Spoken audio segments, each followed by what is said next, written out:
Last time I discussed how the operating system and desktop environment are a collection of applications managed by another piece of software, the kernel, which acts as the backbone of the user experience, of the runtime environment. This environment, all of the software components that comprise it, are just lists of instructions stored in memory, which get executed by the CPU. A computer is just something that operates on this memory. Which begs the question, if the computer is something that operates on memory, and the list of instructions telling the computer what to do with that memory is in the memory, how does the computer start? That is, when the computer first powers on, and for practical reasons you assume any given register contains a random value, how does the CPU know what operation to perform? This is one of the considerations a designer has to deal with when translating an ideal model into a real working system. You could make a completely custom chip containing both the processor and all the memory, where the CPU automatically pulls the instruction from memory address 0, and all other instructions are built into the fabric of the system. Literally. The values are burned into the hardware's logic gates. The computer I built sort of did this. Unfortunately, it is very expensive. It doesn't scale well. And if you make a mistake, you have to start the entire fabrication cycle and probably part of the design process all over. It's a costly error. So you start weighing trade-offs. Using an off-chip memory element is less pricey. RAM is slower and harder to access, but even less expensive. The storage solutions you are probably familiar with, SSDs and spinning disk drives, are even slower and way cheaper. Today they're so inexpensive that that's where we want to put our big lump of software and all our files. That way the CPU can focus on being a good little CPU. When the designer sits down and looks at the various technologies, the simplified model turns into something more like this. The moment you bring something off chip, you have to deal with an interface and a communication protocol for that component. Which brings us back to the question, how the blazes does the CPU get its instructions if the instructions are all the way out there? Well, the CPU needs instructions to operate on memory, and the memory contains the instruction. So the processor is going to have to pick itself up by its bootstraps. You could call it the bootstrapping process, or the boot process. How does this thing boot? So booting refers to the process of feeding the computer instructions to locate and point itself at our block of runtime instructions. In the old days, you manually fed these instructions into the computer by hand. Maybe that was a button you pressed that caused the machine to suck in a pile of punch cards and execute them. Maybe it was a bunch of switches that allowed you to enter instructions into the instruction registers by hand. These days ain't nobody got time for that. Thankfully, the process has more or less stabilized into a convenient standard. See, storage solutions get exponentially less expensive the farther away from the processor we are, as a rule of thumb. On one end of the spectrum is behavior implemented completely in hardware. On the other end, we have our magnetic platter drives. So what we can do is split the boot process into a series of stages, with each stage further removed from the processor becoming exponentially more complicated, as the associated storage solution becomes less expensive. Now this may be a bit simplified, but generally when a processor is hit with that sweet, sweet electricity, it's going to request the instruction at some fixed location, via an external pin or bus, which is connected to the motherboard. This is hardwired behavior. The motherboard is going to pass this request to a very small, dedicated memory chip, a ROM, EEPROM, or flash, NOR flash, which contains a small series of instructions that tell the CPU how to initialize itself, initialize the RAM, and to scan the available peripheral buses for larger storage devices that could have more software on it. These memory chips aren't meant to be overwritten. They evolved from chips whose values were set by burning internal fuses, which mean they can only be set once. Hence, read-only memory. If you wanted to make a change, get a new chip. Then erasable ROMs came around, which could be reset a few times by shining UV light through a little window and covering it up with a sticker. And these ended up being replaced with electrical erasable ROM chips, which were electrically erasable, and so on. Nowadays, we can upgrade firmware without much thought, but replacing these instructions used to be a big deal, at least for the engineers that got stuck with the task. That said, you could replace them.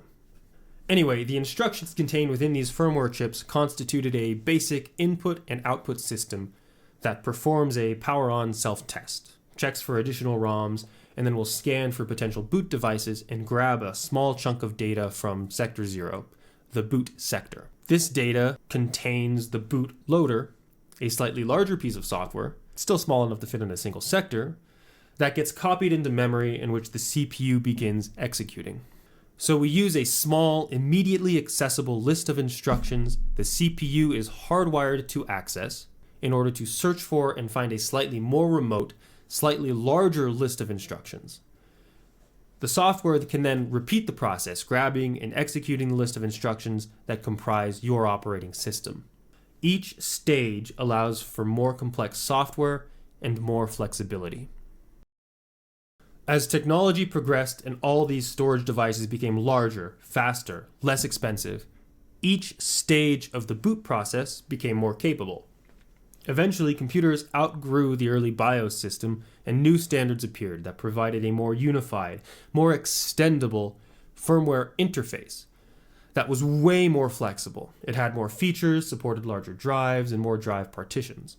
The core mechanic is the same. You have layers of code that expand the scope of what the processor can do, loading and handing off execution to the next layer until you reach your runtime environment. First, you get the first stage bootloader, like UEFI or BIOS, which looks for a disk containing the second stage bootloader, like Grub or BootMGR. Many of the details have changed.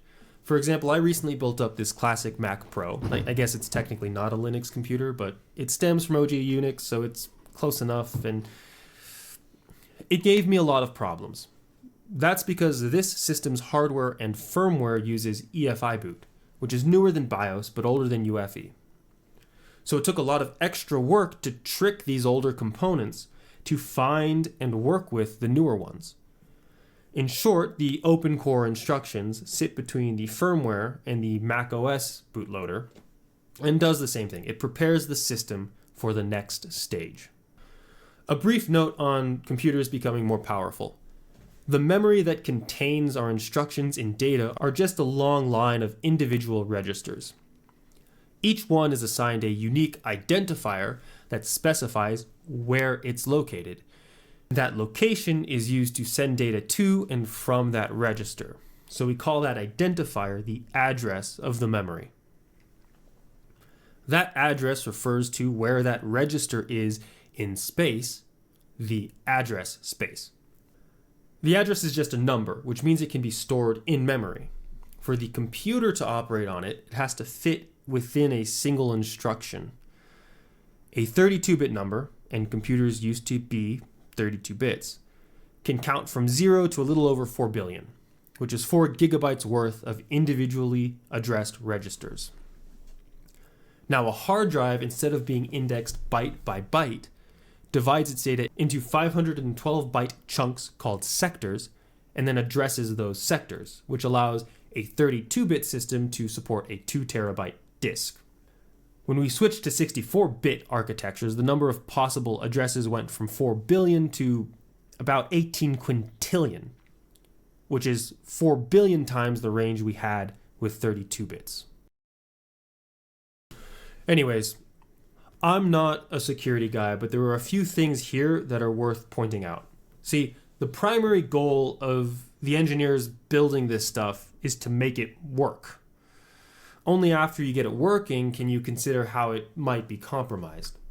Remember, the computer is just blindly executing whatever instructions are located at the memory it's pointed to. When the computer starts up, it grabs the first instruction from the same place it always has. even if someone secretly swapped out our list while the computer wasn't looking. This is essentially how a virus works. Someone somehow inserts a list of instructions into the sequence we told the computer to execute. To some extent, this can happen at any stage. After all, how could the computer know something isn't right, that some instruction is malicious? It just executes what it's pointed at. Look for a boot device, copy the first stage bootloader instructions, execute them. Find the second stage, execute. There were some nasty viruses that would target this behavior, trying to swap out or add instructions into these memory blocks to load even more malicious software. Even the CIA made one. Granted, there are various precautions and techniques that can mitigate this risk. The original ROM chips couldn't be changed, so it was impossible to add new software, to change the existing instructions, which isn't great if there's an unknown vulnerability. But generally, no one but the owner could access the computer. They were locked in a building, and this was before the internet, so networking was minimal at best. Today, basically every computer is online, and everyone has access to everything. So that's less of a solution. CPUs are big enough that we can actually move some of that functionality from software into hardware, making it immutable. We can forbid the first stage bootloaders from having write access to parts of the drive. We can also start including cryptographic signatures to make sure whatever software is being loaded and executed hasn't been tampered with. If you really want to get into it, you could make a dedicated logic chip that contains a cryptographic key and use that to sign and verify our instructions. The bootloaders, the operating system, and wait, isn't that just Apple's T2 chip? For even more security, you could do what I eschewed in the beginning. Take the entirety of this process and convert it from software into digital logic, implementing it as a physical module of the processor IC itself, allowing you to dispense with any and all third-party controllers and interfaces. Which, again, is what Apple Silicon does. That's probably why the Mac Studio uses raw storage chips without the standard storage controllers we see in most SSDs. Back to the main topic. It's amazing. I find it amazing how the computer can inexhaustibly perform its task. If the instructions we provide it are correct, it will work forever without error. At the end of the day, we've created a very complicated system with a lot of moving elements that perform part of the task and then hand everything off to the next stage. And it does all this without error every time we turn on the computer. It's so fast, we barely notice.